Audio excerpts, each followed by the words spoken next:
two things at this point.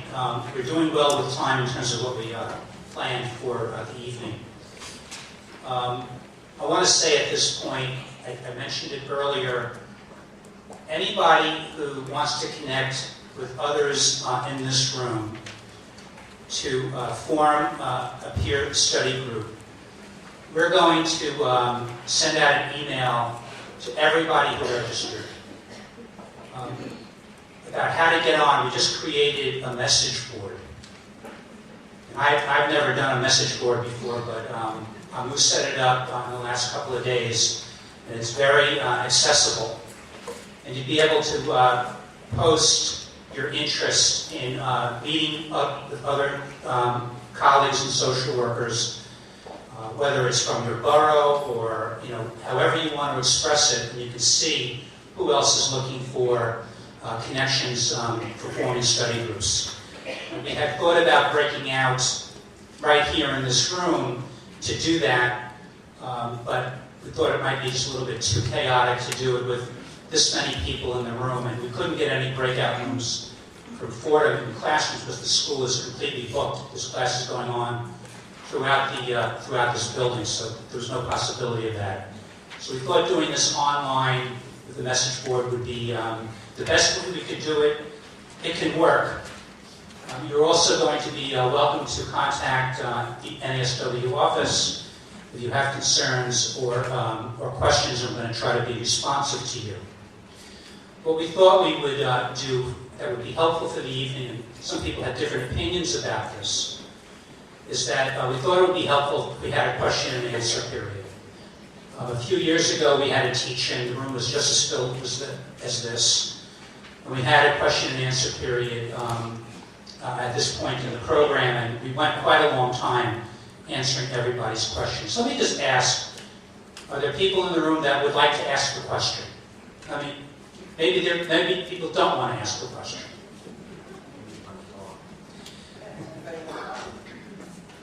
Well, what we're going to do is we'll move into this. We have microphones. If it's not going to go very long, then let it be. That won't go very long. But if you have things that you want to say, we'll keep them. If it's not a question, if it's a comment, then feel free to make a comment. But we just want to keep it brief. You want to make a suggestion, Sheilah? I want to give an example of something that was discussed, but no example of being in the middle of the exam. You can come.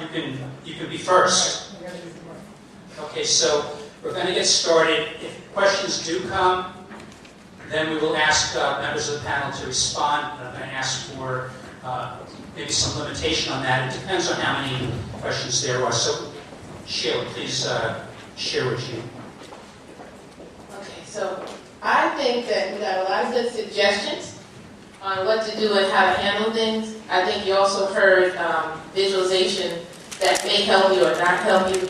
But I want to give you an example of someone in the middle of an exam who is having an anxiety attack of sorts, right? Maybe not a diagnosable anxiety attack, maybe not something that needs medication, but I'm going to give you that example because I think it's fair to have it, so you have it in your head to kind of help you along in the process. So, this person barely studied, but knew that they needed to be at an exam early because they had to feel the space. So people talked about that. Need to feel the room, sit around, see the people who are in the outside waiting before they went in.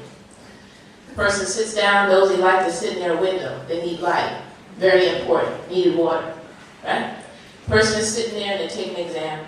Wasn't prepared for the fact that it was an electronic exam, which actually was better than erasing and crossing out and going back. But at some point during the exam, anxiety hit, and this is what was going on. Because of course, everyone in the room is taking an exam, so nobody knows what's going on inside the person's head. Stupid, dumb, can't believe this, I don't believe this. Oh my God, I'm not going to pass this exam. Oh, stupid, dumb, okay. Now, that's not going to be helpful to you, because when you think like that, it's not good. If you fail the exam, you can take it again.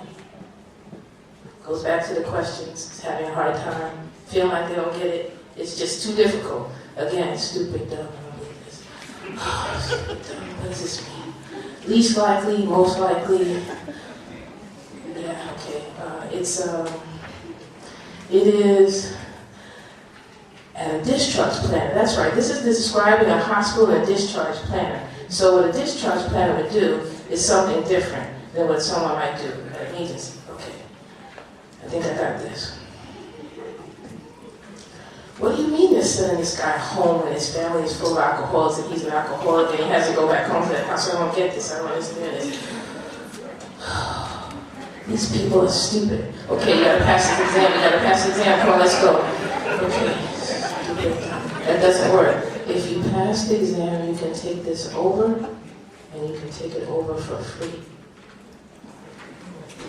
Okay, so let me just tell you that I took that exam. It took me every minute of the whole 4 hours. At some point, I wished I could jump out the window. I said all kinds of crazy things to myself. I passed the exam with very little studying, and I got an 87. Okay, so that's what happened, but I used every minute. I kept telling myself every single minute, nice, loving, kind thoughts to myself. It is nice to have thoughts about the beach, which I love, and all of that stuff. And sometimes you can access that in the middle of anxiety, and sometimes you can't. Sometimes you have to remember the things that you have survived. A lot of us have been through a lot of stuff and have survived a lot. A lot of us who have gone to school have been told that we're not going to make it. There's all of these things that you have to hold on to. You have to use those too to know that it's okay. And I passed the exam, I went back to school, and some people in school said, you passed it? Well, I know I'm going to take it now. But they didn't say it like, wow, I'm happy for you. They said it in this other kind of way that they thought I was stupid or something. But I knew that they could pass the exam with studying or without studying, but they weren't going to be as good social workers as I was. I knew that. I knew I needed to pass the exam so that I could do my work, so that I would be supported to do my work and to bring other people along. And that is what you have to believe. If you feel like calling yourself all kinds of names, just remember, other people have called themselves names and survived. I survived. Okay? I just want you to know that.